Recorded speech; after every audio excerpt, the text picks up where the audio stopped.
Satu, yang terhormat Bapak Kepala SMP Negeri 13 Buton, yang saya hormati rekan guru, yang saya hormati rekan staf administrasi SMP Negeri 13 Buton. Baik Bapak Ibu, sebelum pertama-tama mari kita mengucapkan puji syukur kehadirat Allah Subhanahu wa taala, Tuhan yang Maha Kuasa, atas berkat limpah rahmatnya sehingga kita bisa berkumpul di tempat ini dalam keadaan yang sehat.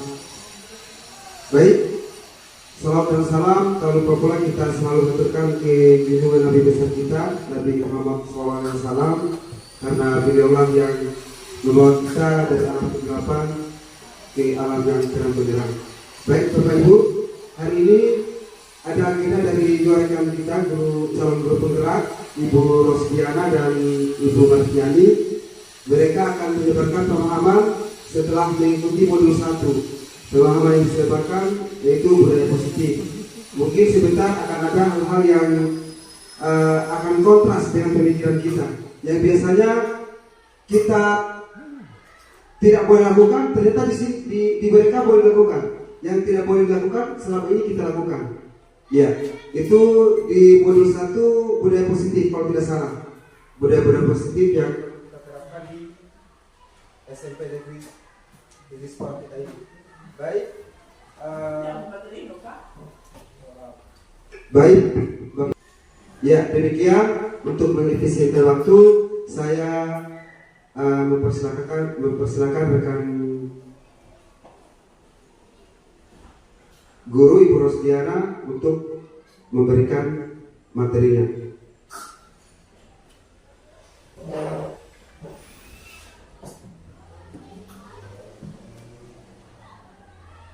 Bismillahirrahmanirrahim.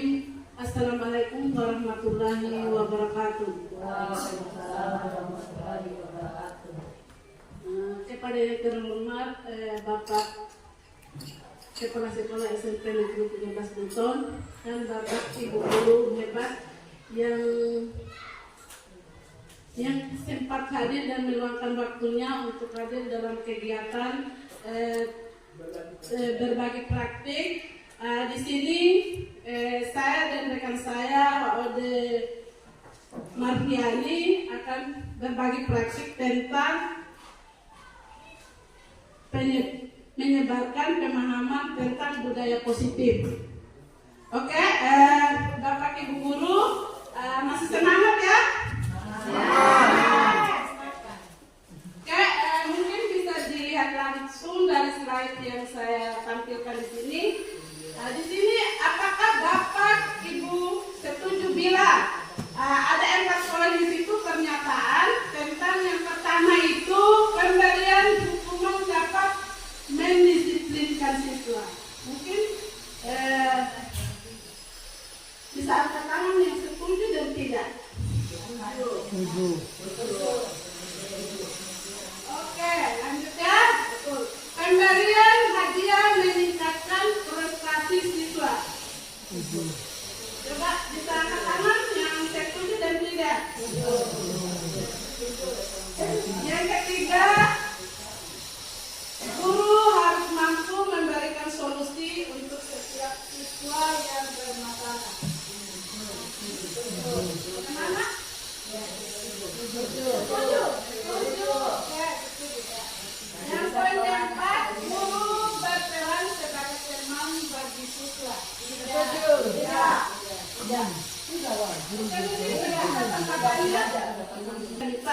Kita tanggapan dari Bapak dan Ibu guru yang mengatakan tidak. Silakan.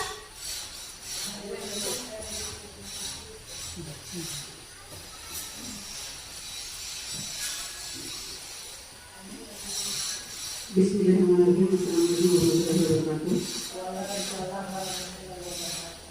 Terima kasih atas kesempatan yang diberikan kepada saya untuk memberikan tanggapan. Kenapa saya tidak setuju guru berperan sebagai teman bagi peserta didik atau siswa. Untuk ini kebanyakan Sedangkan kita berperan saja sebagai guru dan menerapkan disiplin kepada siswa, kebanyakan peserta didik itu sudah tidak menghargai kita sebagai gurunya. Karena apa? Dia menganggapnya itu kita ini guru itu sebagai teman. Makanya apapun yang dia dengar di luar atau apapun yang dia pelajari melalui media sosial, maka itu yang dia akan ungkapkan kepada gurunya. Sehingga makanya kenapa saya cenderung tidak terlalu setuju kenapa kita berperan sebagai teman bagi siswa. Mungkin itu saja. Mungkin ada teman yang lain untuk menambahkan. Dan terima kasih. Assalamualaikum warahmatullahi wabarakatuh.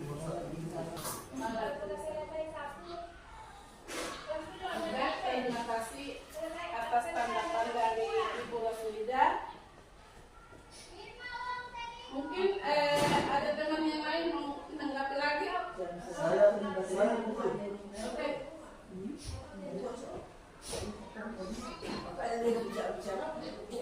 Baik, terima kasih atas kesempatan yang diberikan. Untuk menanggapi 4 poin ini, saya ada sedikit perbedaan dengan Ibu Rosmida. Yang pertama, poin 1, pemberian hukuman dapat mendisiplinkan siswa.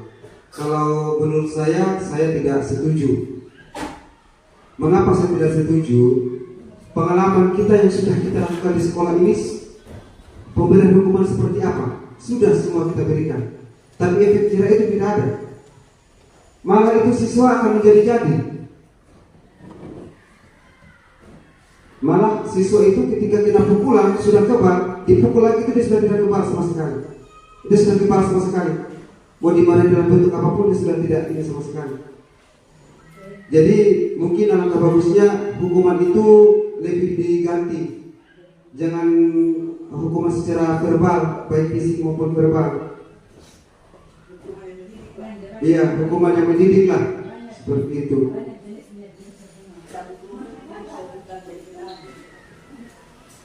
Karena kalau kita kan pernah jadi siswa juga. Sebenarnya ini mengevaluasi diri kita ketika kita menjadi siswa. Ketika kita dihukum itu pasti sampai sekarang ingat siapa yang sadis menghukum kita waktu kita jadi siswa. Saya sendiri masih ingat di Mantarawa itu tidak terlalu menimbulkan trauma. Yang menimbulkan trauma itu pertama rekan kita sudah pensiun di bawah ini. Itu tamparan. Kalau satu lagi Pak Honti, itu saya pirang rambut. Jadi rambut itu tidak digunting untuk membuka pirangnya, dicabut. Sama paman saya sendiri, kepala sekolah Pak Sege, itu waktu kita ketahuan nonton. Jadi itu menimbulkan trauma. Kita bukannya efek jerah, tapi malah menjadi-jadi. Lebih kayak menantang begitu. Lebih kayak anak-anak itu lebih tertantang mau melakukan lagi hal yang lebih. Makanya kalau sebaiknya itu hukuman diganti dengan yang lebih ke hal yang lebih positif. Jangan yang menimbulkan trauma. Kemudian guru berperan sebagai teman bagi siswa sama dengan Ibu Rosmida, sangat tidak setuju. Karena kalau siswa sudah menganggap kita teman itu kacau. Pertama, kalau kita tidak datang di sekolah, otomatis dia tidak akan datang di sekolah karena temannya tidak ada. Dia akan merasa nyaman kalau kita sebagai guru yang tadi dianggapnya teman itu kita ada di sekolah. Tapi kapan kita tidak ada, anak akan malas ke sekolah karena temannya tidak datang di sekolah. Iya, demikian dari saya. Terima kasih. Assalamualaikum warahmatullahi wabarakatuh. Saya langsung menambahkannya. Terima kasih atas kesempatan yang diberikan. Apa yang disajikan oleh calon guru penggerak hari ini, yaitu Ibu Rosdiana, tentang ada 4 permasalahan yang dikemukakan. Apakah kita sebagai guru setuju bila hal-hal ini diterapkan? Untuk poin pertama, pemberian hukuman dapat mendisiplinkan siswa. Itu tanda tanya. Bisa jadi, bisa juga tidak. Itu fleksibel. Tergantung situasi atau kondisi saat pemberlakuan hukuman itu. Jika hukuman itu hukuman fisik atau hukuman verbal dengan bahasa-bahasa mungkin yang kasar, ini kembali ke siswa itu sendiri. Jika siswa itu dengan hukuman fisik maupun verbal itu membuat dia menjadi efek jerah, maka dia akan berubah drastis, akan tidak mengulangi lagi hal-hal atau kesalahan-kesalahan yang diperbuat. Tetapi sebaliknya, jika hukuman itu dilakukan kepada siswa yang tidak menyadari betapa pedulinya guru memberikan hukuman kepada saya sebagai siswa, maka dia akan membuat reaksi yang semakin menjadi-jadi. Ya, mungkin reaksinya dia melakukan tindakan-tindakan di luar dugaan kita terhadap gurunya atau terhadap sekolah atau lingkungan sekolah, sehingga pemberian hukuman ini bersifat fleksibel, sangat situasional, tergantung situasinya. Ini menurut tanggapan saya. Kemudian yang kedua, pemberian hadiah untuk meningkatkan prestasi siswa. Ini sangat setuju saya, karena dengan siswa yang berprestasi diberikan hadiah, apa itu hadiah berupa ucapan atau verbal, bahasa, sanjungan, jempol, usap kepala, atau hadiah yang secara langsung berupa benda atau barang. Umpamanya baru-baru ini kita berikan siswa kita yang naik kelas dari kelas 7 ke kelas 8, kelas 8 kelas 9, bahkan yang kelas 9 yang menamatkan pelajarannya, kita berikan satu hadiah supaya menjadi motivasi, yaitu kita berikan alat tulis untuk kelas 7, kelas 8. Bahkan untuk kelas 9, di samping kita berikan piagam penghargaan untuk peringkat 1 sampai 3 yang memperoleh nilai terbaik atau tertinggi di antara mereka, kita berikan juga berupa uang yang punya nominal yang bervariasi sesuai kondisi sekolah kita. Dan itu memang diabadikan dulu dalam dokumentasi oleh teman-teman guru pada saat pemberian itu. Jadi sangat positif untuk memotivasi siswa, maka diberikanlah hadiah. Kemudian yang ketiga, guru harus mampu memberikan solusi untuk setiap siswa yang bermasalah. Ya, selama ini kalau toh di sekolah kita ada siswa yang bermasalah, selalu kita berupaya memanggil siswa itu sendiri, adakan pendekatan dengan harapan dia tidak lagi mengulanginya. Tetapi kalau toh masih perlu lagi melibatkan pihak lain, maka kita panggil orang tuanya atau walinya, sehingga permasalahan yang muncul itu kita carikan solusi, mudah-mudahan jangan terulang dan bisa selesai. Ya. Yang keempat, guru berperan sebagai teman bagi siswa. Sebenarnya ini bisa menimbulkan mana ambigu, makna dua menurut hemat saya. Bisa menjadi teman, bisa juga tidak. Karena tadi seperti tanggapan dari teman-teman guru yang memberikan komentar sebelumnya, kalau siswa yang beranggapan atau berperan sebagai temannya guru, ya ada tadi mengatakan, kalau tidak ada guru yang saya idolakan, saya tidak mau datang. Nah, itu bagi siswa yang pemikirannya semata-mata hanya guru itu saja yang menjadi idola atau impiannya. Sementara kalau kita menyadari sebagai siswa, karena kita ini menuntut ilmu, mencari ilmu, bukan dari satu guru saja, dari satu sumber saja, umpamanya mata pelajaran tertentu, tetapi semua mata pelajaran. Hanya perlakuan-perlakuan itulah yang akan membedakan. Kalau memang kita perlakukan dia dengan sangat baik, mungkin dianggap beranggapan teman. Tetapi dalam batas-batas kewajaran, kalau teman sudah tidak ada lagi batas antara guru dengan siswa, itu yang berbahaya. Mengapa berbahaya?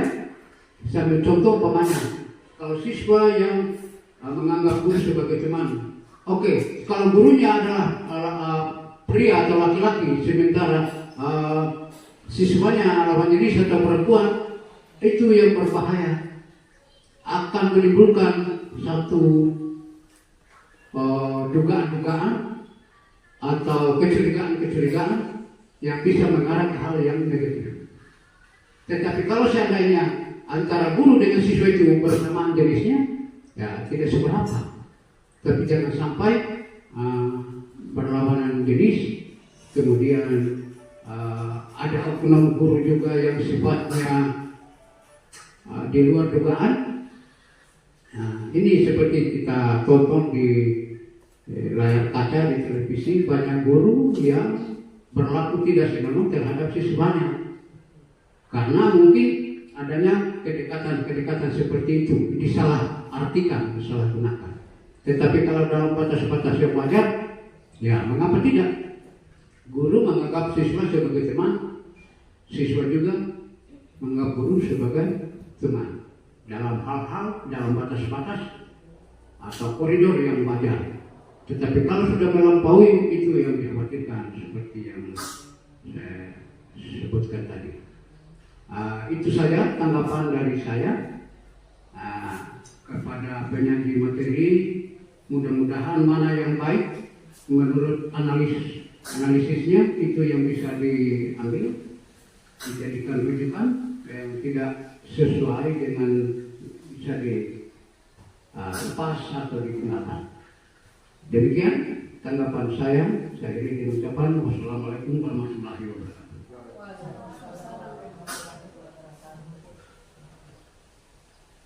Baiklah Bapak Ibu Guru, tanggapannya dari ketiga teman guru kita ini luar biasa.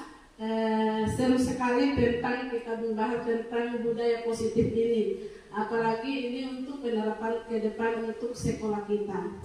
Oke, dari paparan yang tanggapan yang Bapak Ibu Guru sampaikan tadi, jadi semua bagus, namun untuk merefleksi jawaban kita semua tadi itu di akhir sesi nanti kita baru masing-masing guru akan merenung seperti apa jawaban kita, ya, tentang apa yang kita sudah dari pernyataan tentang setuju dan tidak tentang budaya positif ini dari pertanyaan tadi. Oke, selanjutnya kita masuk di konsep inti budaya positif. Di sini ada 8. Mulai dari perubahan paradigma positif, disiplin positif, nilai-nilai kebajikan, kebutuhan dasar manusia, motivasi perilaku manusia, posisi kontrol, keyakinan kelas, dan segitiga restitusi. Menurut Bapak Ibu, poin tadi yang menurut Bapak Ibu yang masih asing dari Bapak Ibu kira-kira yang mana? Poin yang mana?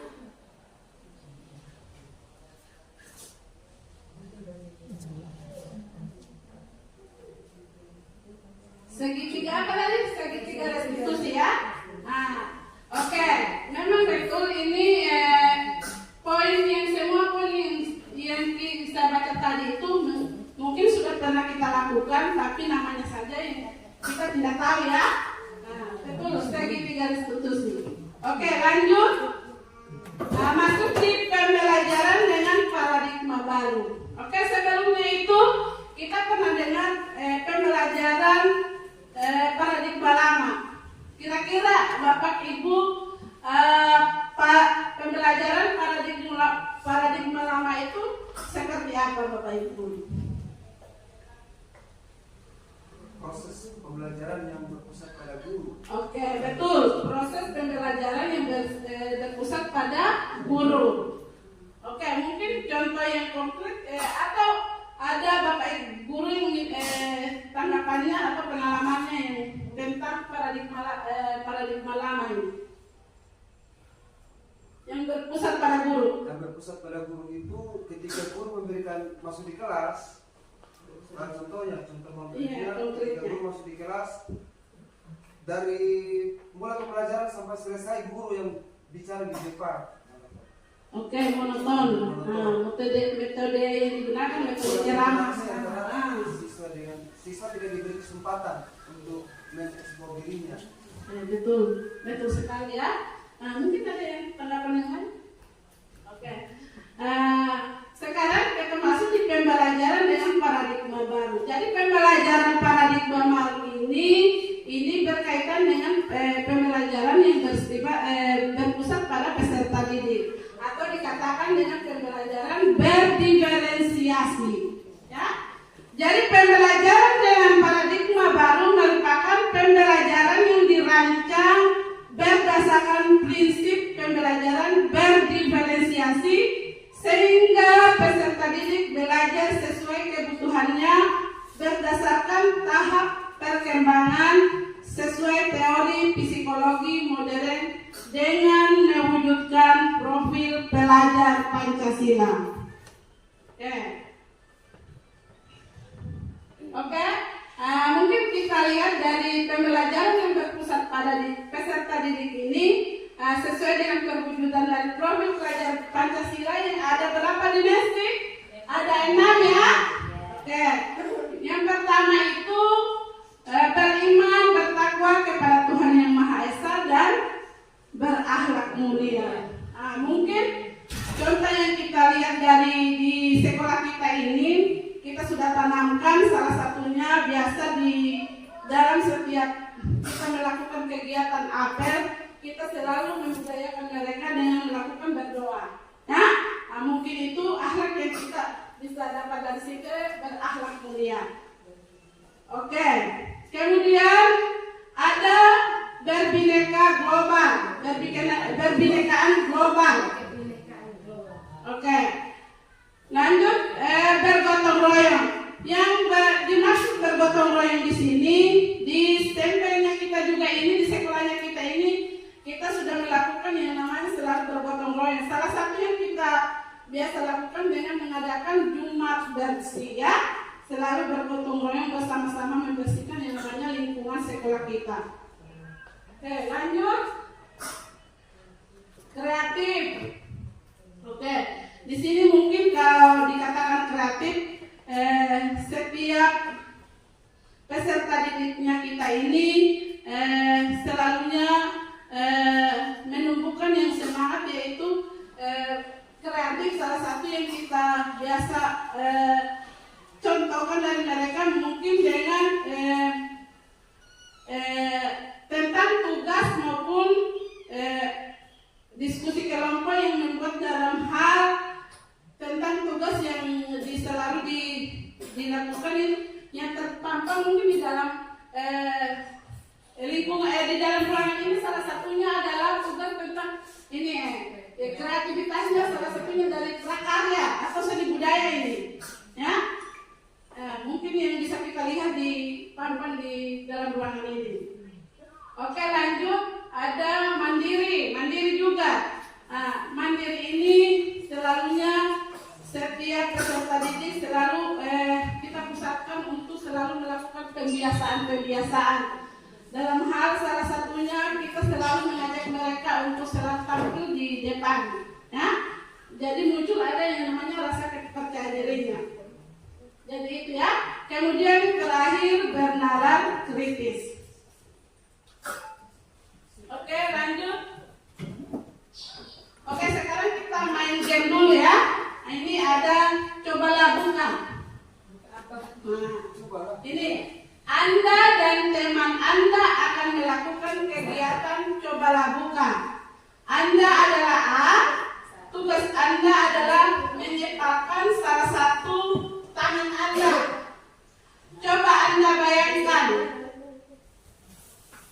bahwa Anda menyimpan sesuatu yang sangat berharga di dalam kepalan tangan Anda. Anda perlu menjaga benda tersebut sekuat tenaga Anda karena begitu pentingnya untuk kehidupan Anda. Tugas B, jadi sama teman ya, mungkin di sebelahnya bisa. Nah, cari teman di sebelahnya, sampingnya.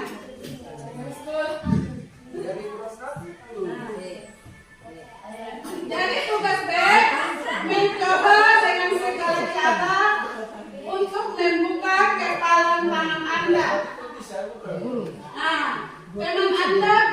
Teman Anda B ini boleh membujuk, menghadik, maupun mengintimidasi, atau memarahi, menggoda, bahkan menawari Anda dengan uang agar Anda bersedia membuka kepala tangan Anda. Kira-kira apa yang terjadi? Mungkin ini butuh tanggapannya dari Bapak Ibu Guru. Langsung praktek. Prakteknya bisa 2 menit, 1 menit, mungkin bisa.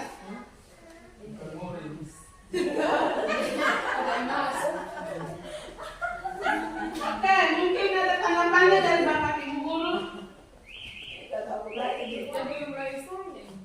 Silakan. Coba. Tangan yang satu bisa menggenggam sesuatu, apakah ada kertas atau apa di dalamnya itu apa ya. Kemudian kasih di dalam kasih sesuatu yang sangat berharga ya. Kemudian tangan B itu mencoba dengan cara membuka kepala tangan. Kira-kira apa yang terjadi? Kira-kira tangan Anda bisa buka atau tidak? Coba, ada mungkin tanggapannya? Praktek dulu. Silakan dipraktekkan. Gue ke praktek dulu. Baru bisa. Silakan kedua, Rina dengan Ibu Eka. Jangan berkelah ya. Jadi jangan paksa ya. Dirayu. Bisa dirayu. Jangan kalau baku pukul nih. Siapa yang betul-betul jadi? BK yang kepala kanan ya BK. Mana yang si A? Mana yang si A? Bahaya tangan kecil. Bisa dibuka paksa kak? Dipegang tangannya bagi buka bisa. Bisa dirayu. Bisa. Ada yang harus saya kasih mungkin.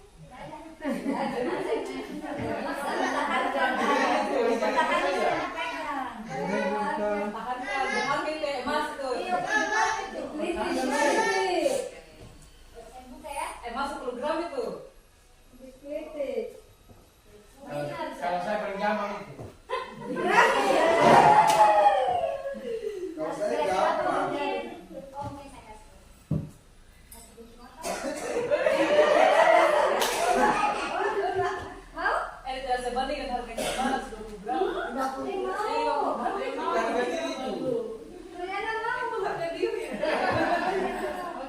Harga dirinya kunci foto. Bisa kembali ya. Kalau saya lihat dengan bujukan tadi sebenarnya dia tidak bisa membuka ya. Tadi Ibu Guru Pina tadi membuka tangannya bisa dia jadi motor. Karena mungkin dia sudah motor ya.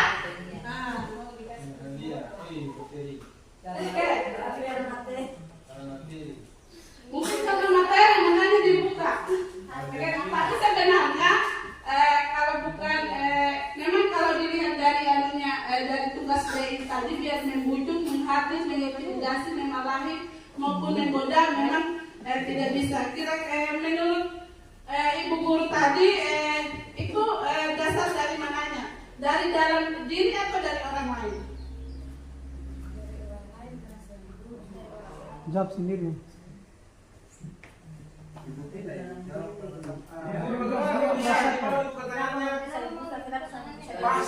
Karena terpaksa atau karena kunci? Karena kasihan makanya buka. Oh, karena kasihan. Berarti faktor dari orang lain itu. Faktor eksternal. Oke, mungkin kita bisa melihat dari materi selanjutnya, kita masuk di miskonsepsi tentang teori guru. Yang tadi itu, ini yang pertama itu ilusi mengontrol guru, mengontrol murid ya. Mungkin di sini kita bisa lihat dari peserta didik kita, salah satu siswa kita, biar kita sudah suruh dengan tugas-tugasnya, dengan untuk kumpul tugas di tepat waktu, bagaimana mereka kadang tidak memberikan jawaban atau mereka tidak melakukan mengumpulkan tugas itu ya. Jadi itu masih berarti siswa ini masih mengatakan berarti bisa mengontrol, pasti mengontrol dirinya. Itu makanya dikatakan ilusi mengontrol guru. Jadi guru tidak bisa mengontrol murid ya. Jadi di sini makanya murid itu masih mengontrol dirinya sendiri, belum bisa kita kontrol. Oke, selanjutnya ilusi bahwa kritik dan membuat rasa bersalah itu mampu menguatkan karakter, ya. Jangan membuat rasa bersalah. Oke, selanjutnya ilusi bahwa semua penguatan positif efektif dapat bermanfaat. Ini disetujui kan tidak? Tidak ya, masih semua penguatan positif efektif dan bermanfaat. Selanjutnya ilusi bahwa seorang dewasa berhak memaksa. Biasanya kita guru memaksa untuk siswa kita untuk melakukan sesuatu atas dasar kita sendiri ya sebagai guru. Padahal itu kadang biar kita suruh anak didiknya kita seperti apa, tetap mereka masih sesuai dengan kontrol dirinya saja.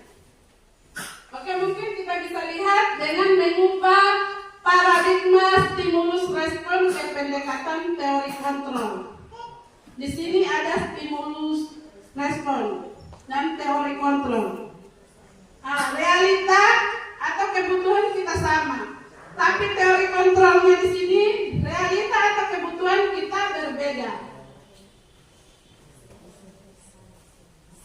Semua orang melihat hal yang sama, tapi teori kontrolnya di sini setiap orang memiliki gambaran yang berbeda-beda.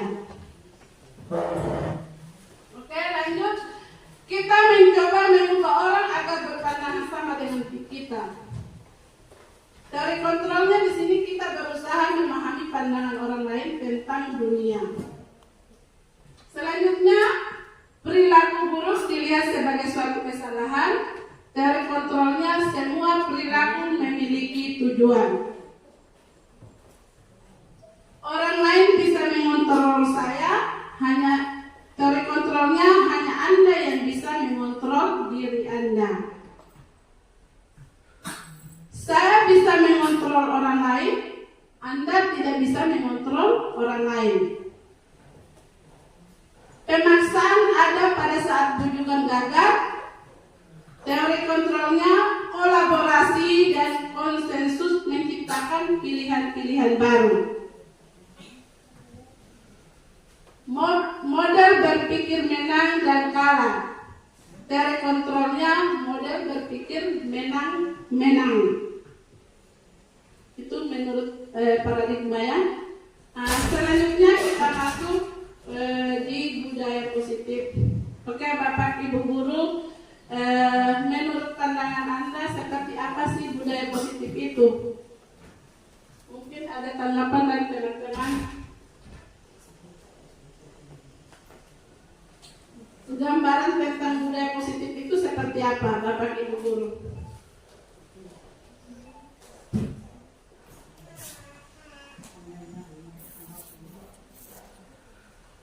Oke, Bu Ras, bisa tanggapannya tentang budaya positif?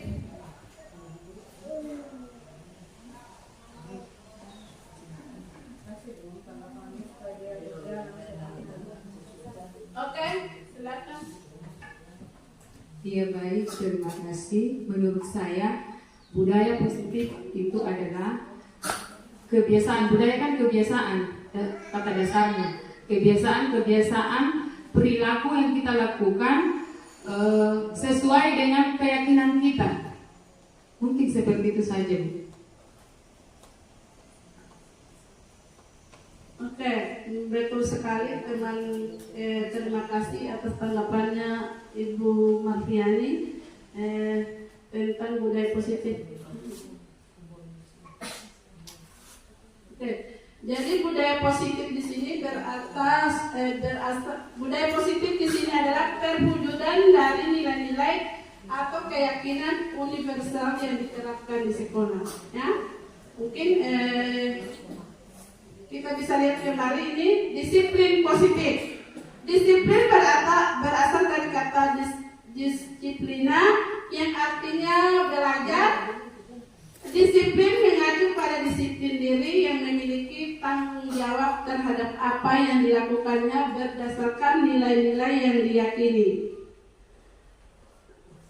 Disiplin positif merupakan salah satu cara penerapan disiplin yang bertujuan untuk menumbuhkan kesadaran serta memberdayakan peserta didik tanpa imbalan penghargaan, ancaman atau hukuman. Itu yang dikatakan disiplin, ya. Oke, sebagai pendidik, tujuan kita di sini adalah menciptakan peserta didik yang memiliki disiplin diri sehingga mereka berperilaku mengacu kepada nilai-nilai kebajikan universal dan memiliki motivasi instrik dalam perubahan perilaku ke arah yang lebih baik. Kira-kira nilai-nilai kebajikan universalnya, di sini nilai-nilai apa yang kita sudah terapkan di sekolah kita? Bapak Ibu Guru?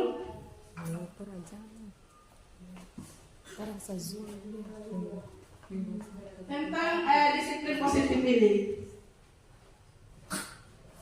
Oke, membaca doa apa lagi? Mungkin teman-teman berkembang dengan baik, menjaga kebersihan, bertutur kata yang sopan, ya, bersikap,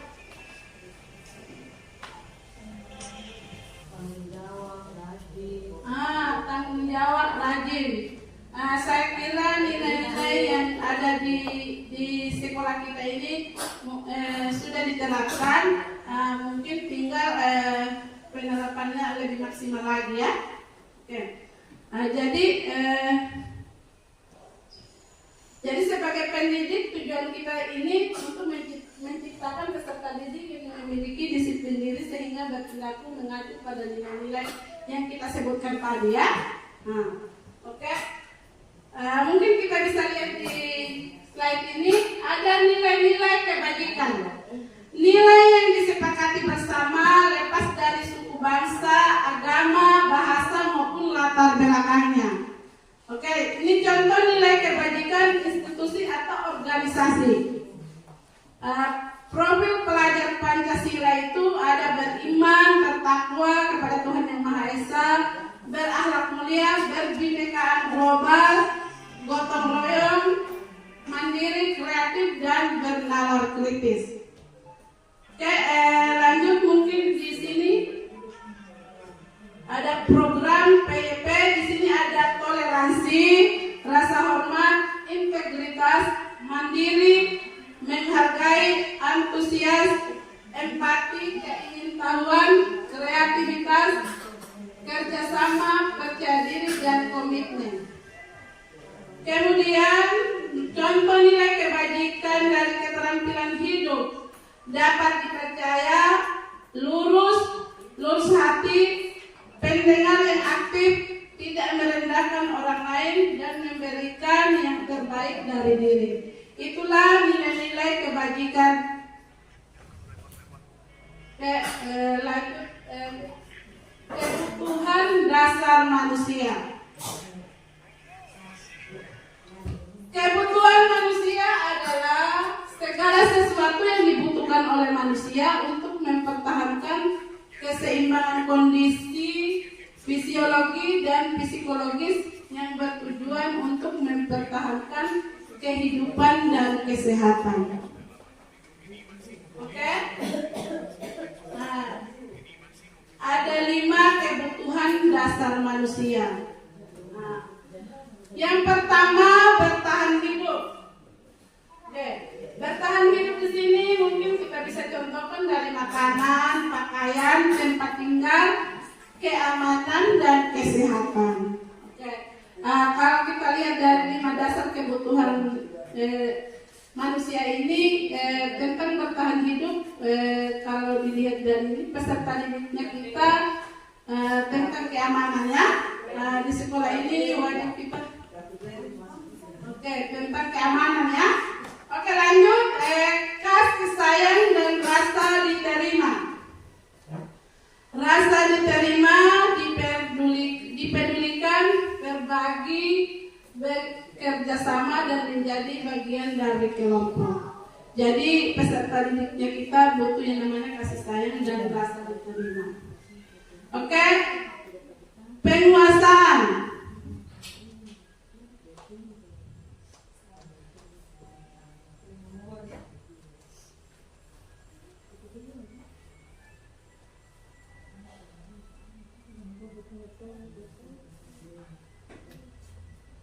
Oke, penguasaan.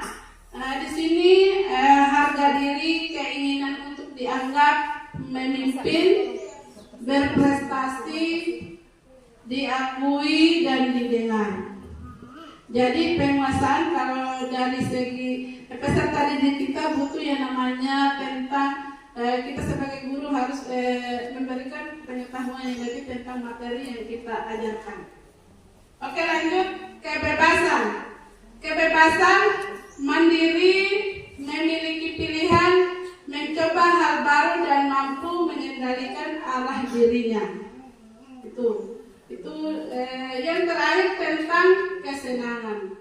5 kebutuhan dasar manusia ini, kesenangan itu bermain, humor dan antusias dan tertawa. Itu biasa kita dapat di peserta didiknya kita ya, belajarnya mereka sambil bermain. Oke, langsung di motivasi perilaku manusia. Di poin 1 dan 3 ini kira-kira kalau kita sebagai murid yang mana yang biasa kita dapat? Poin yang mana?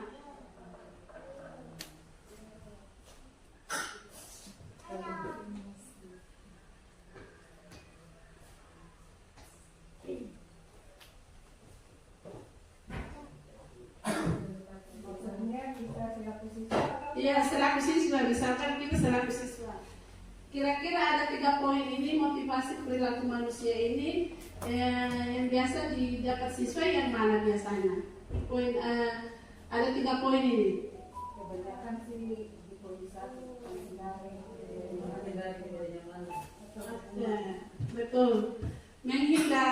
Untuk menghindari ketidaknyamanan atau hukumannya. Biasanya kalau peserta didiknya kita bermasalah, kadang biar kita panggil mereka lari-larikan kita. Mungkin itu yang dikatakan untuk menghindari ketidaknyamanan dari hukuman. Oke, yang kedua, untuk mendapatkan imbalan atau penghargaan dari orang lain. Oke, yang terakhir, untuk menjadi orang yang mereka inginkan dan menghargai diri sendiri dengan nilai-nilai yang mereka percaya. Nah, kira-kira dari 3 motivasi ini mana yang lebih baik menurut Bapak Ibu Guru? Yang ketiga sama. Yang ketiga, betul. Untuk menjadi orang yang mereka inginkan dan menghargai diri sendiri dengan nilai-nilai yang mereka percaya. Itu yang terbaik ya, kita lihat.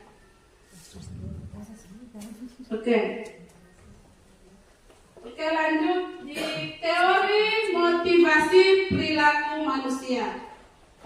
Tadi kita sudah sebut ada 5 kebutuhan dasar manusia. Nah, jadi di sini kita bisa lihat dari teori motivasinya. Yang pertama, untuk menghindari ketidaknyamanan atau hukuman. Jadi apa yang akan terjadi apabila saya tidak melakukannya ya. Nah, itu masuk di motivasi eksternal, berarti di luar ya. Oke. Yang kedua, untuk mendapatkan imbalan dari orang lain atau institusi. Nah, di sini apa yang akan saya dapatkan apabila saya melakukannya? Itu masuk di motivasi eksternal juga. Yang ketiga, untuk menghargai diri sendiri. Nah, ini saya akan menjadi orang seperti apa bila saya melakukannya. Jadi inilah motivasi internal. Jadi tujuan dari disiplin positif itu. Jadi untuk menghargai yang namanya diri sendiri. Oke?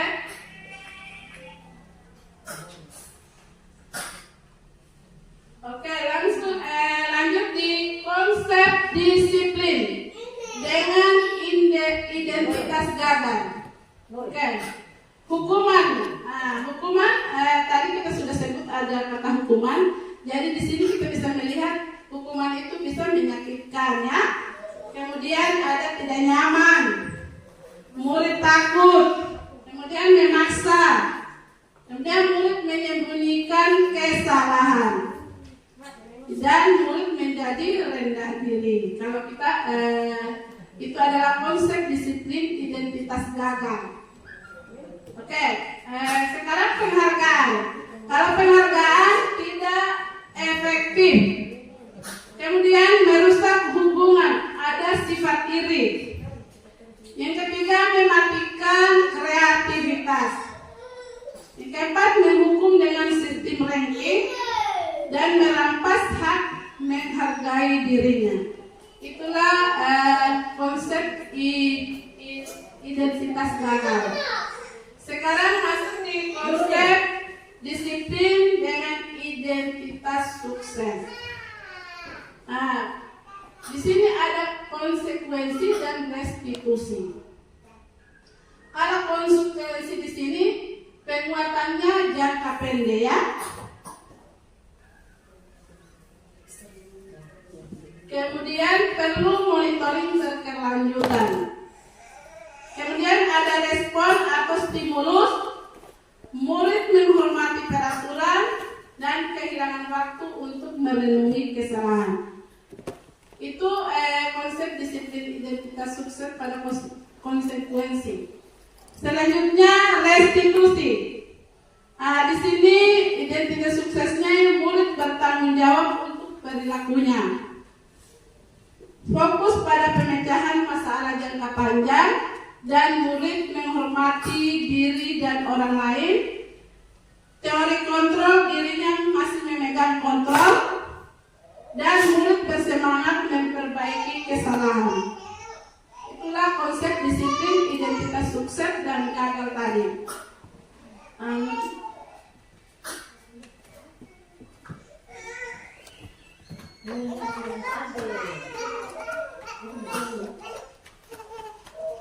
Oke. Baiklah, teman-teman, tadi ada paparan materi dari saya itu akan dilanjutkan dengan teman saya Wadi Marfiani. Ya, di sini mungkin kita sama-sama berkolaborasi untuk memaparkan materi selanjutnya.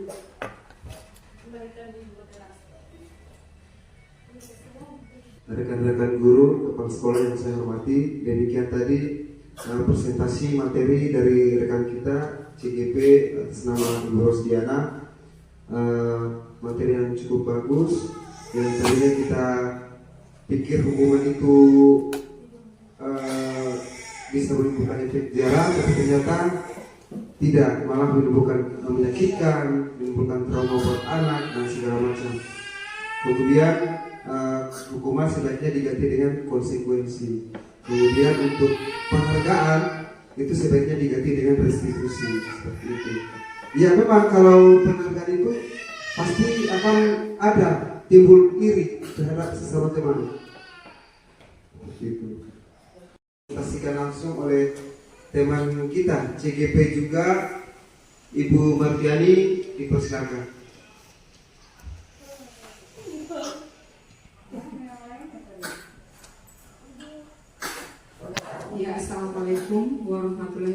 wabarakatuh. Terima kasih kepada moderator dan teman-teman semua, dan terima kasih kepada rekan saya CGP Ibu Rusdiana. Jadi Bapak Ibu, di sini saya hanya melanjutkan pemaparan materi dari sebelumnya. Oke Bapak Ibu, masih semangat? Masih. Kalau masih semangat Bapak Ibu, ini ada beberapa pemantik, ada 7 pemantik, 1 sampai 3 bagiannya laki-laki, dan 4 sampai 7 bagian perempuan, karena perempuan banyak. Silakan Bapak Ibu. 4, 7, hanya Ibu memilih hukuman atau konsekuensi dari pernyataan tersebut. Sudah? Yang mewakili laki-laki. Pernyataan pertama, mencatat 100 kali di dalam buku dengan kalimat saya tidak akan terlambat lagi karena terlambat ke sekolah. Itu merupakan hukuman atau konsekuensi? Ruslan bagaimana? Hukuman. Kita tahan dulu jawabannya sebentar baru kita lihat. Yang kedua, lari mengelilingi lapangan basket 2 kali karena terlambat hadir di sekolah. Hukuman atau konsekuensi? Mungkin saya minta tanggapan dari kepala sekolah. Nomor 2, lari mengelilingi lapangan basket 2 kali karena terlambat hadir di sekolah, itu hukuman. Baik. Lanjut yang ketiga, murid diminta untuk push up 15 kali karena tidak menggunakan masker ke sekolah. Hukuman. Iya, baik. Yang laki-laki sudah menjawab ketiga-tiganya. Sekarang bagian dari ibu-ibunya. Menggantikan kertas tugas teman yang telah dicoret-coret. Konsekuensi. Diingat-ingat jawabannya ya. 5. Membersihkan tumpahan air di meja tulis karena tersenggol pada saat belajar. Meminta murid tidak mengenakan sepatu seharian di sekolah karena tidak mengenakan sepatu hitam. Baik. Lanjut nomor 7. Lari mengelilingi lapangan basket 2 kali karena terlambat 10 menit untuk pelajaran PJOK. Hukuman. Baik, sudah ditandai jawabannya Bapak Ibu? Ya. Sekarang kita periksa. Silakan Bapak Ibu lihat mana yang salah. Yang salah perempuan nomor 7. Ya, itu konsekuensi. Iya. Karena berhubungan mata pelajaran dengan mata pelajarannya PJOK. Iya, baik.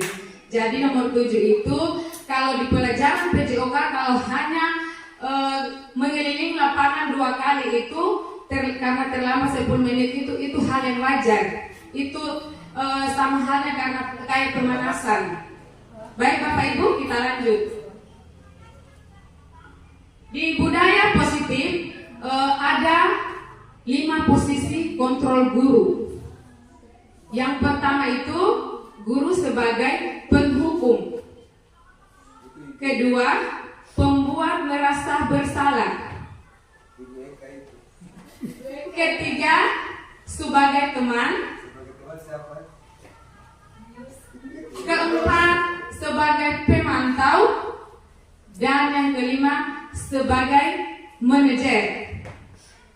Kira-kira dari 5 posisi kontrol guru itu, Bapak Ibu di posisi yang mana sekarang?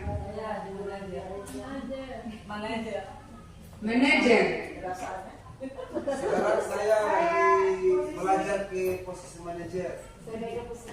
Baik, ada yang sudah posisi manajer dan ada yang baru menuju posisi manajer.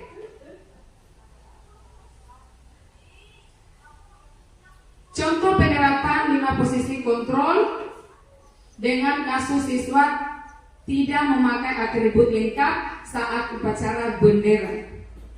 Kalau sebagai penghukum, patuhi aturan sekolah lalu berdiri di depan barisan. Kalau posisi sebagai pemantau, mencari solusinya itu dengan cara menyuruh murid atau menyampaikan murid, kamu sudah melanggar, apa peraturan dan konsekuensinya, menanyai siswa ya. Kalau sebagai teman, ayolah yang tertib, buat bu guru bangga, kali ini tidak apa-apa kamu salah. Sebagai manajer, apakah kamu tahu kesalahanmu? Kira-kira bagaimana kamu akan memperbaiki kesalahan ini? Baik Bapak Ibu, mari kita saksikan video ini. Ini di posisi penghukum ya.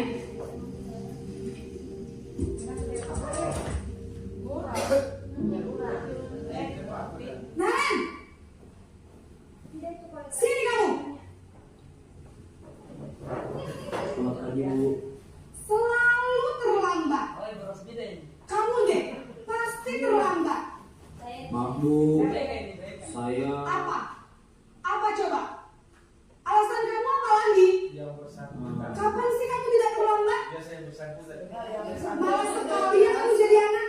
saya Dasar malas. Gak kapok-kapok sih kamu. Sudah berapa kali terlambat? Sana, kamu keliling lapangan basket 2 kali. kenapa saya harus ke lapangan basket Bu? Kenapa? Kamu melawan ibu. Berani-beraninya jawab. Sudah terlambat, masih berani jawab pula. Sekarang, keliling lapangan basket 5 kali sekalian. Biar kapok. Cepat. Pergi sana ke lapangan basket. Jadi Bapak Ibu, posisi penghukum ini kita tidak memberikan kesempatan kepada murid untuk menanyai apa alasan yang mereka menjadikan mereka terlambat tadi. Seharusnya kita sebagai guru itu kita harus telusuri dulu. Baik, kita lanjut ke posisi pembuat merasa bersalah.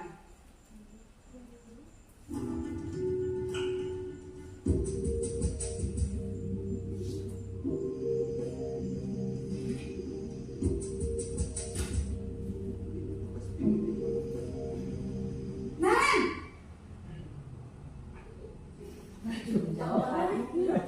Selamat pagi Bu. Naren. Kamu kenapa terlambat lagi, nak? Ya Tuhan, Naren. Kamu senang ya bikin ibu susah ya? Kalau kamu terlambat lagi, nanti ibu yang ditegur bapak kepala sekolah, nak. Disangka ibu tidak bisa membina kamu. Duh, gimana ini? Maaf Bu. Duh, Gusti Naren. Kamu suka ya kalau ibu ditegur bapak kepala sekolah? Terus, sekarang ibu harus tulis apa ini di buku absen? Ini kamu sudah sering terlambat loh. Ibu harus apa coba? Maaf Bu. Maaf sekali. Ya sudah, lain kali jangan bikin ibu susah lagi ya nak ya. Ibu tidak akan kuat lagi kalau kamu begini terus. Bisa jantungan kalau ibu ditegur bapak kepala sekolah. Sana cepat kelas. Maaf ya Bu. Maaf sekali. Jadi di posisi pembuat merasa bersalah ini kita menjadikan anak itu seperti kayak tertekan, merasa dirinya itu bersalah apa yang dilakukan, atas apa yang dilakukan. Kita lanjut di posisi teman.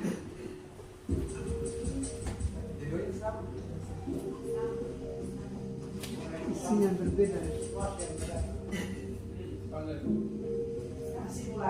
Naren,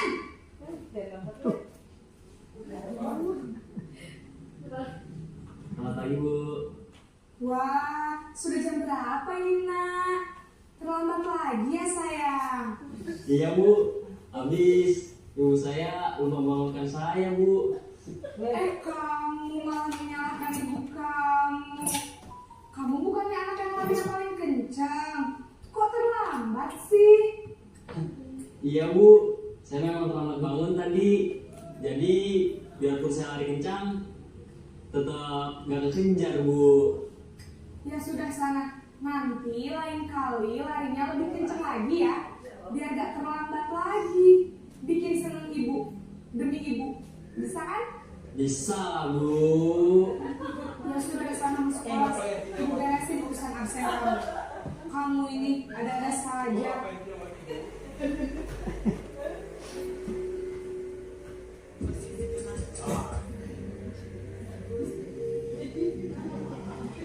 Lambat lagi. Naren!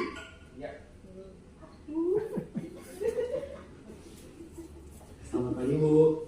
Naren, apa peraturan sekolah kita tentang jam berapa kita harus masuk sekolah? Kita harus di sekolah jam 7, Bu. Iya betul, sekarang sudah jam 7.20. Naren sudah tahu konsekuensinya jika terlambat hadir. Paham, Bu. Saya harus tinggal kelas pas jam istirahat selama 20 menit. Iya benar, konsekuensinya demikian. Jadi nanti jam 9.30 pas istirahat, kamu harus tinggal di kelas, kerjakan tugas tambahan untuk ketertinggalan kamu, ya? Baik, Bu. Ya, jadi di posisi sebagai pemantau ini, guru itu selalu berdasarkan atas peraturan yang ada. Lanjut di posisi manajer.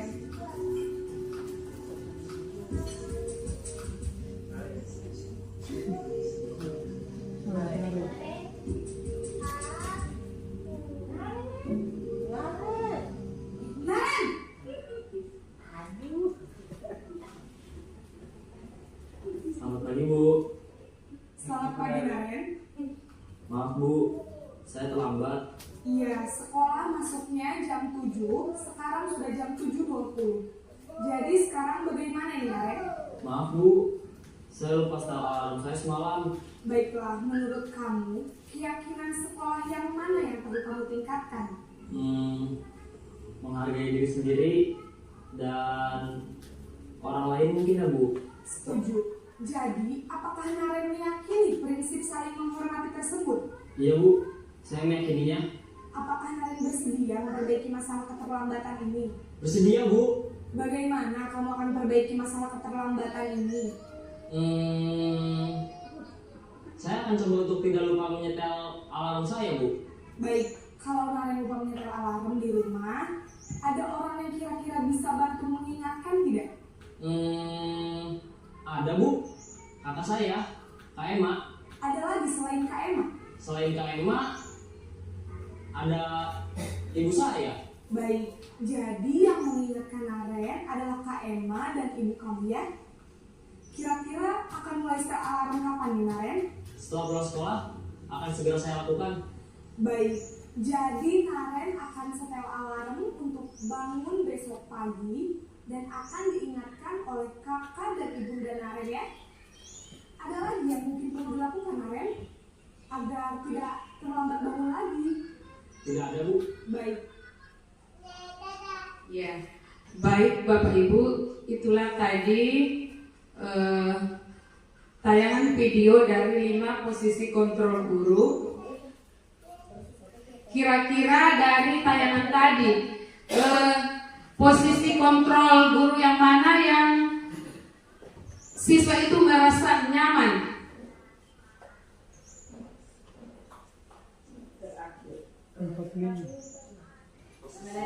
Kalau siapa yang menjawab terakhir tadi posisi manajer ya? Kalau bisa langsung memberikan alasannya.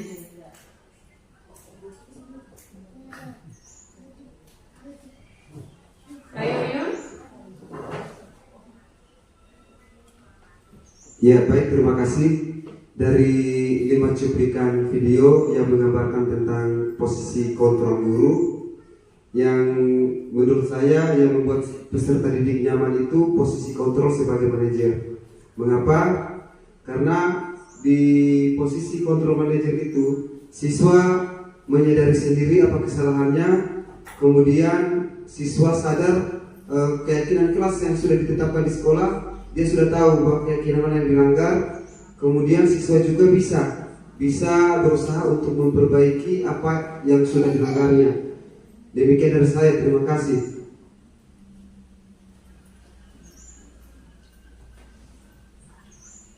Baik, terima kasih atas tanggapan Pak Yoyon. Itu betul sekali bahwa di posisi manajer ini adalah posisi yang ternyaman untuk siswa, karena kita mencari tahu apa alasannya dan mereka bisa menyelesaikan sendiri kira-kira apa yang akan dilakukan ke depan. Baik Bapak Ibu, di posisi manajer ini memang kita guru sangat susah untuk melakukannya, itu kenyataan. Namun karena sesuai dengan filosofi Ki Hajar Dewantara bahwa dalam memberikan pembelajaran kepada siswa itu, kita sebagai guru itu hanyalah menuntun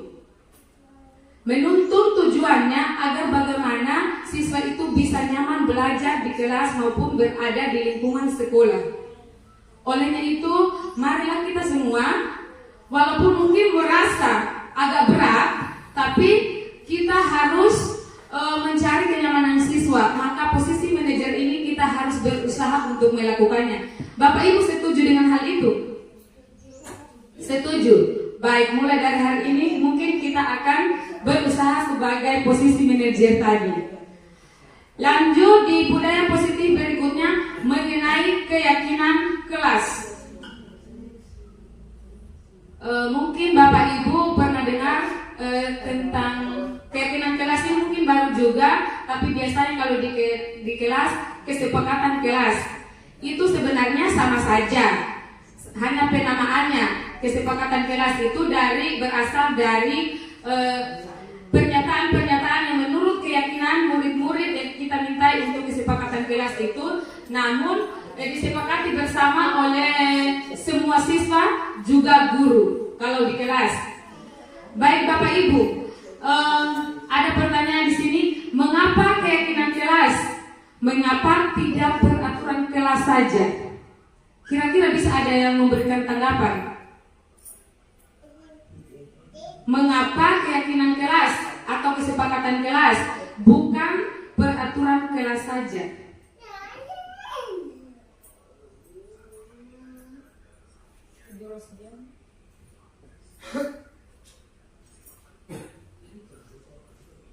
Iya, baik.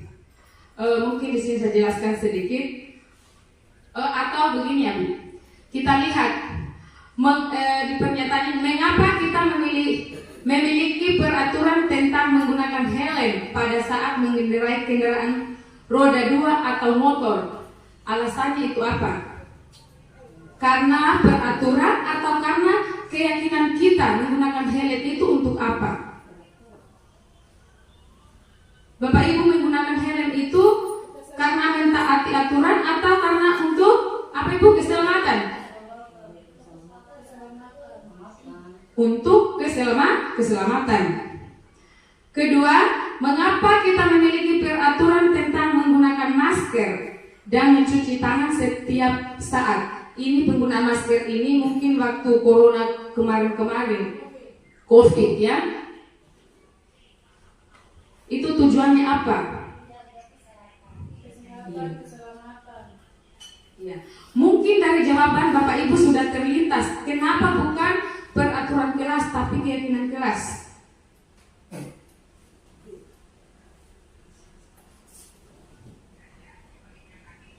Iya, baik. Pak Yoyo mau tambahkan? Ya, karena kalau peraturan itu bisa jadi akan dilanggar. Tapi kalau keyakinan itu insya Allah tidak akan dilanggar, karena itu dibangun secara bersama antara kesepakatan siswa dengan guru.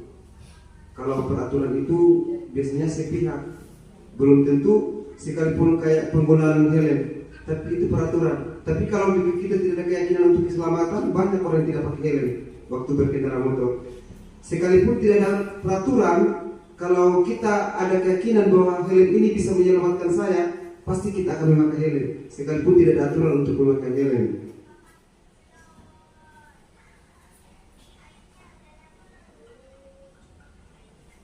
Jawaban yang sangat luar biasa ya. Jadi kenapa kalau di kelas kita harus membuat keyakinan kelas, bukan peraturan kelas? Karena apa yang disampaikan Pak Yoyo tadi, bahwa kalau peraturan itu peraturan sepihak. Bisa jadi guru yang mengatur, siswa tidak suka sehingga melanggarnya. Kalau keyakinan kelas, pernyataan itu dari mereka, kita minta dari siswa. Kita bertanya kepada mereka, kira-kira apa yang harus kita lakukan agar kelas di saat proses pembelajaran bisa aman. Dari diri siswa yang menyatakan itu. Maka sebelum rapat atau sebelum mengajar itu selalu kita membuat kesepakatan kelas tadi itu.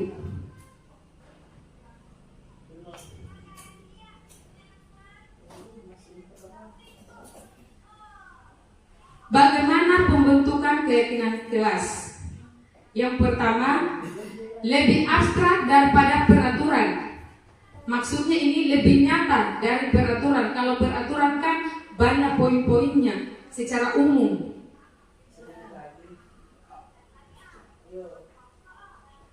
Nyata dilakukan setiap hari oleh siswa. Kedua, berupa pernyataan universal.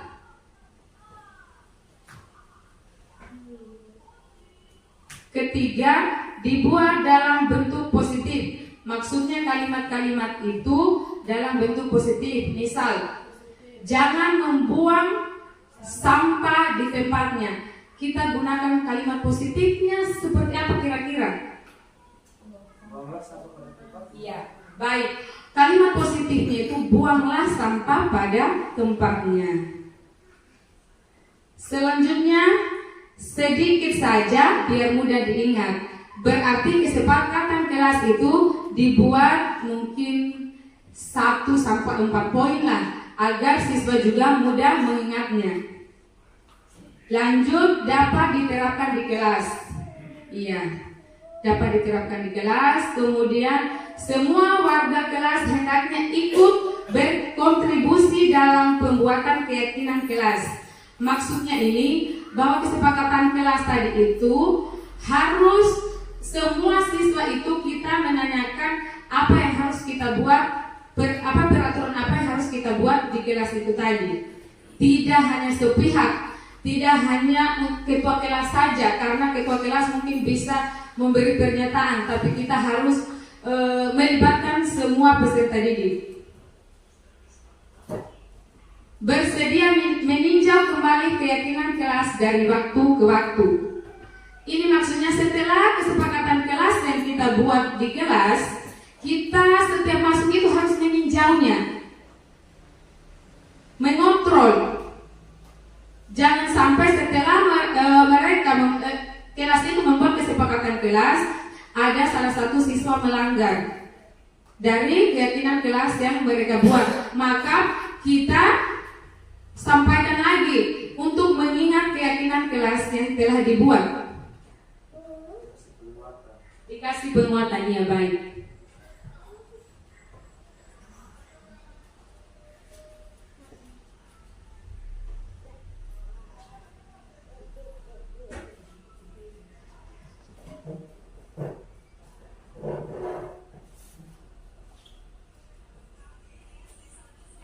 Ya, baik Bapak Ibu, masih semangat kan? Kalau masih semangat kita lanjut, tapi kalau sudah loyo, mari kita lihat video ini supaya lebih semangat lagi. Ini videonya tebak gambar.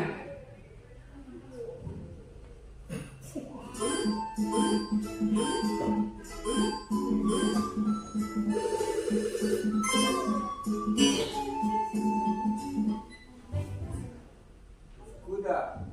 kuda. Siapa lagi? Kira-kira gambar apa itu? Ya, perwakilan laki-laki adalah kuda. Perempuan.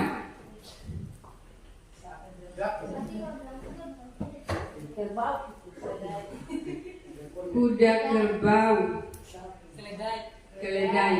Yang kita lihat jawabannya, saya juga tidak tahu. Keledai.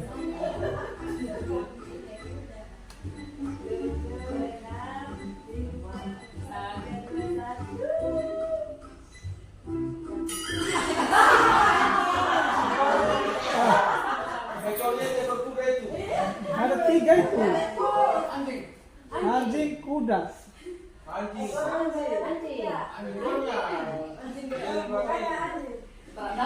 Hewan yang kedua.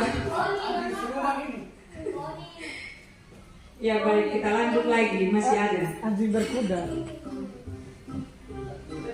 Nah, apa dulu?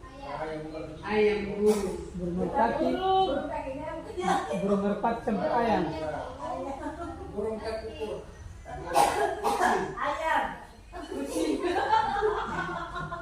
Masih penasaran? Masih. Lanjut.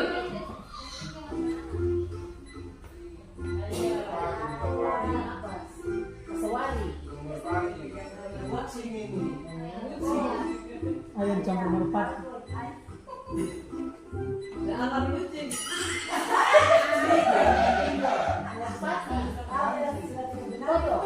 Kata gersundu. Buaya.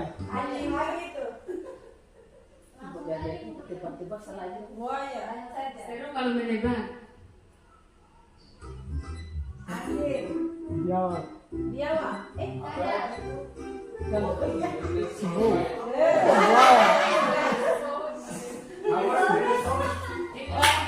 Nah, ini kuda apa?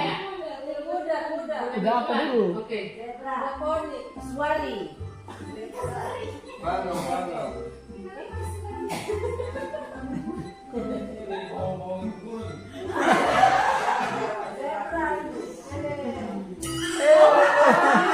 Kira-kira hewan apa itu? Katak berekor. Ternyata hiu. Hiu yang berekor. Itik apa ini? Anaknya bebek. Kaki itik. Kepalanya ayam. Kepalanya ayam. Kakinya bebek.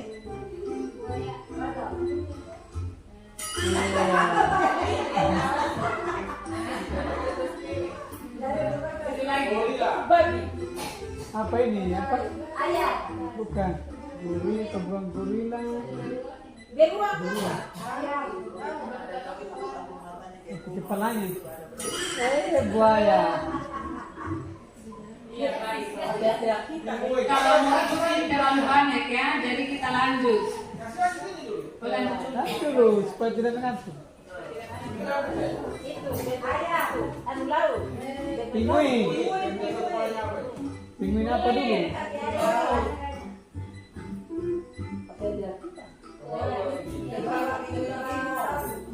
Kepala. Ini lumba-lumba. Kepala manusia.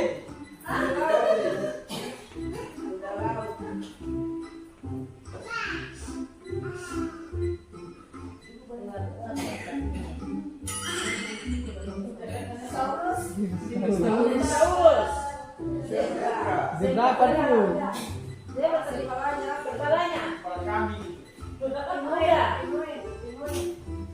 Pasti kepala apa? Hewan anjing tadi atau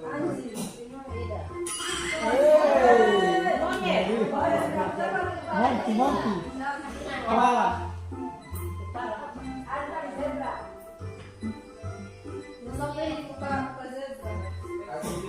Koala. Kedua.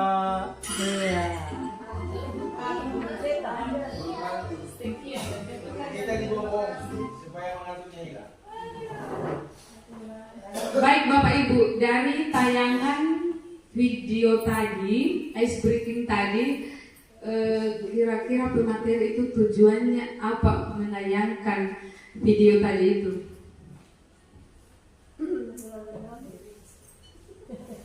Masa semangat timbul kembali. Untuk menggali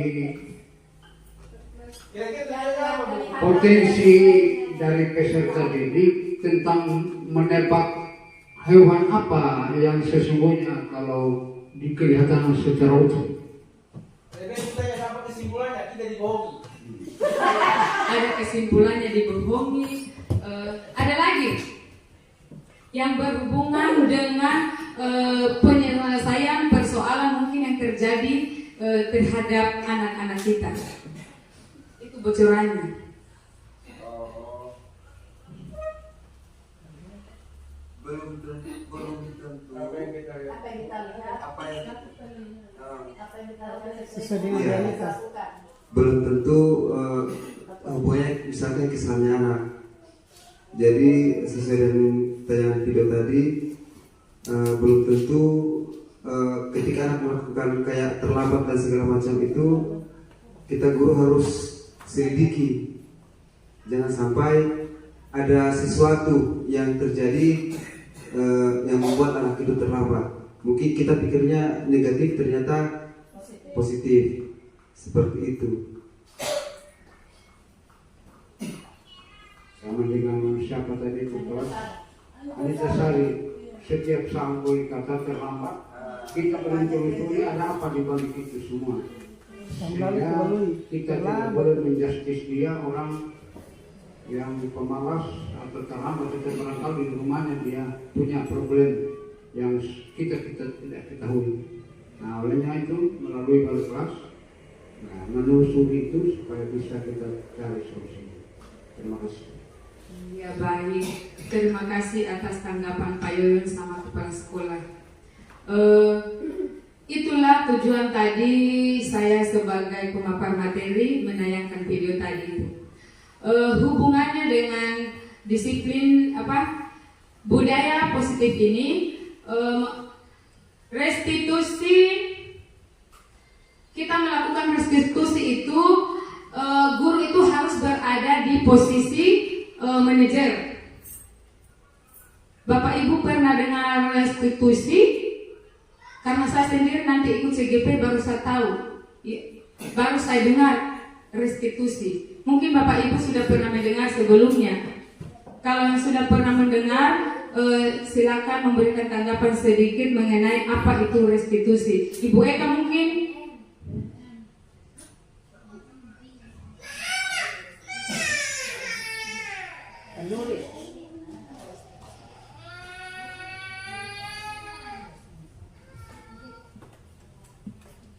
Silakan Bu Eka.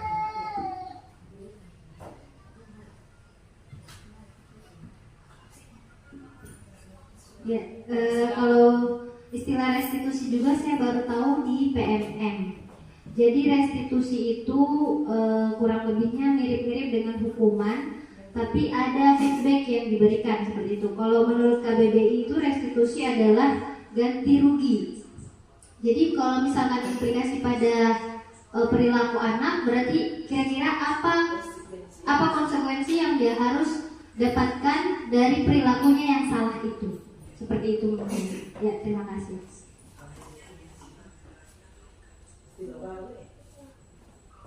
Kalau di istilah di hukum yang kita sering nonton di tayangan televisi, kasus-kasus yang bikin tekan kepala liar itu, bahwa restitusi itu adalah penggantian atas kesalahan yang dilakukan oleh pihak-pihak yang berwenang terhadap terdakwa. Contoh, umpamanya kasus Peggy, dia sudah divonis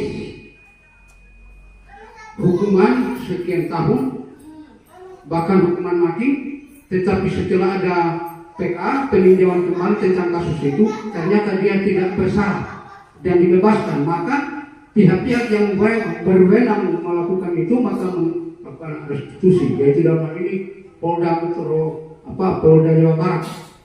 Itu yang sempat saya ikuti, penggantian atas kerugian yang dialami dan kerugian apakah materi berupa uang atau pengembalian yang baik. Terima kasih. Iya, baik. Jawaban yang sudah mewakili, namun sedikit saya tambahkan lagi bahwa restitusi itu dalam proses penyelesaian masalah ke murid itu merupakan proses kolaborasi antara siswa dan guru, seperti yang kita lihat di video manajer tadi, di posisi guru, di posisi manajer, bahwa kondisi di mana siswa itu memperbaiki perilaku yang salah tadi agar siswa itu bisa kembali ke kelompoknya atau ke kelasnya dengan nyaman. Iya, baik. Dalam proses restitusi itu ada 3 tahapan yang harus dilakukan. Yang pertama, tahapan menstabilkan identitas, validasi tindakan yang salah, dan menanyakan keyakinan.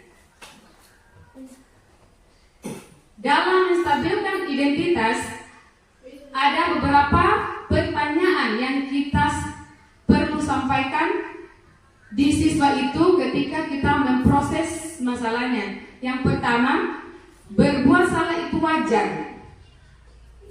Tidak ada manusia yang sempurna. Ibu atau bapak juga pernah melakukan itu. Ibu atau bapak tidak mau mencari siapa yang salah, tapi ibu atau bapak ingin mencari solusi dari permasalahan ini. Kamu berhak merasa begitu. Stabilkan dulu identitasnya. Kembalikan dulu posisinya.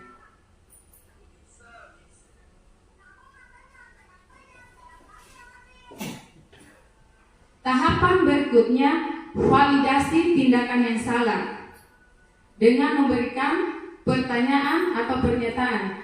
Kamu pasti punya alasan mengapa melakukan hal itu. Kita menanyai alasannya. Kedua, padahal kamu bisa melakukan yang lebih buruk dari ini ya. Ketiga, kamu patut bangga karena telah melindungi sesuatu yang penting buatmu. Kamu melakukannya karena mempertahankan sesuatu yang penting bagimu. Karena setiap orang melakukan sesuatu itu pasti ada tujuan. Maka kita sebagai guru harus menanyakan itu. Apa tujuannya?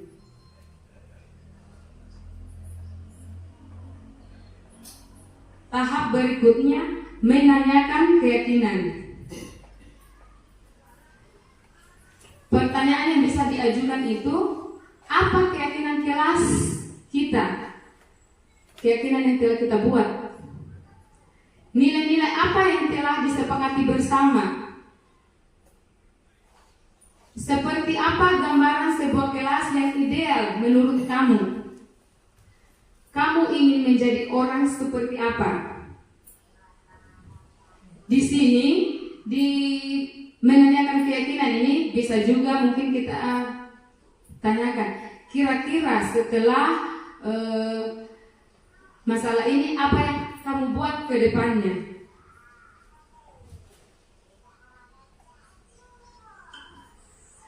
Di segitiga restitusi ini Bapak Ibu, mungkin ini hanya persoalan yang pada saat itu terjadi, namun ada permasalahan-permasalahan siswa yang mungkin berulang-ulang itu memerlukan tindakan yang berbeda juga. Ini hanya pada saat terlihat.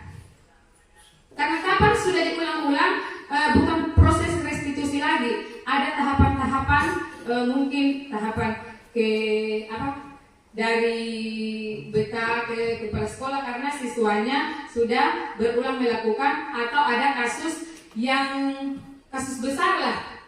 Tapi kalau kasus besar menyelesaikan dengan restitusi juga hanya di awal saja. Tapi kalau sudah Berikutnya mungkin bukan cara restitusi lagi. Sudah kolaborasi. Iya. Kerjasama bersama. Dari tahapan 3 restitusi ini mungkin ada tanggapan atau masukan. Silakan Bapak Ibu. Untuk menghilangkan kesalahan. Terima kasih. Dari 3 restitusi yang diberikan terhadap siswa yang bermasalah atau yang melanggar, itu kan ada tahapan-tahapan. Kita mencermati siswa itu baru pertama melakukan suatu tindakan pelanggaran terhadap ketentuan-ketentuan atau tata tertib sekolah. Tentunya kita sebagai guru akan memberikan suatu peringatan yang sifatnya tahap yang awal. Ternyata dalam kurun waktu tertentu siswa tersebut terulang lagi melakukan suatu perbuatan atau pelanggaran walaupun tidak sama persis dengan yang pertama tadi, maka kita juga akan melakukan proses penanganan yang dikategorikan agak tegas karena dengan harapan supaya jangan lagi terulang yang ketiga kalinya. Tetapi pada akhirnya juga karena dasar anak yang keras kepala, tidak mau mematuhi atau mendengarkan apa yang disampaikan guru, dia mengulanginya yang ketiga. Maka dengan kondisi seperti ini sudah berulang-ulang, maka langkah yang terakhir berdasarkan komitmen sekolah, maka kita harus mengadakan suatu pertemuan atau rapat agar langkah yang menjadi komitmen sekolah itu bisa kita turunkan atau kita tetapkan, kita berikan kepada siswa itu supaya apa yang kita putuskan itu kolektif, tidak hanya berdasarkan guru tertentu, mata pelajaran tertentu, atau guru wali kelasnya, atau guru BP, atau kepala sekolah. Kepala sekolah hanya meramu semua ide-ide atau masukan-masukan untuk memutuskan apa yang akan kita lakukan terhadap siswa yang bermasalah itu, sehingga tidak terkesan keputusan itu keputusan kepala sekolah, tetapi keputusan bersama. Kepala sekolah hanya menguatkan dengan membubuhkan tanda tangan. Saya pikir itu. Terima kasih. Iya, baik. Terima kasih atas tanggapan kepala sekolah. Dengan berakhirnya budaya positif segitiga restitusi, kegiatan ini saya tutup dengan kesimpulan bahwa penerapan program disiplin positif hendaknya guru memiliki standar kepribadian profesional dan sosial yang baik, di mana guru mampu merefleksikan diri dalam posisi kontrol saat ini. Bagaimana perjalanan dirinya sebagai among atau manajer yang menuntut murid-muridnya menjadi insan yang mandiri, merdeka, dan bertanggung jawab. Sebelum saya tutup, saya akan bagikan kepada Bapak Ibu Guru lembaran untuk refleksi dari kegiatan diseminasi pada hari ini dari pemaparan materi Ibu Rosdiana sampai terakhir. Terima kasih kepada Bapak Ibu sudah membersamai kami berdua, Ibu Rosdiana sama saya sendiri, dalam pelaksanaan kegiatan kami pada hari ini. Saya kembalikan ke moderator sambil Bapak Ibu mengisi refleksinya.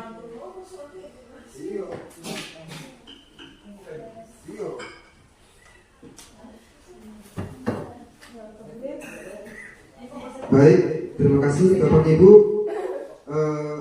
perlu diketahui bahwa penyebaran pemahaman ini merupakan salah satu tugas dari calon guru penggerak. Setelah ini namanya aksi nyata. Jadi setiap modul itu mereka harus mengerjakan aksi nyata. Jadi modul 1 akan tuntas kalau aksi nyata apa yang ini bisa diselesaikan dengan baik. Pemaparan materi dari 2 CGP yang sangat bermanfaat.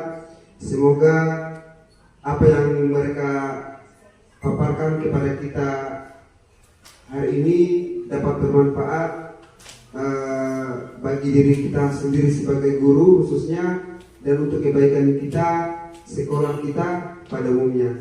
Demikian diucapkan. Assalamualaikum warahmatullahi wabarakatuh. Kegiatan ditutup.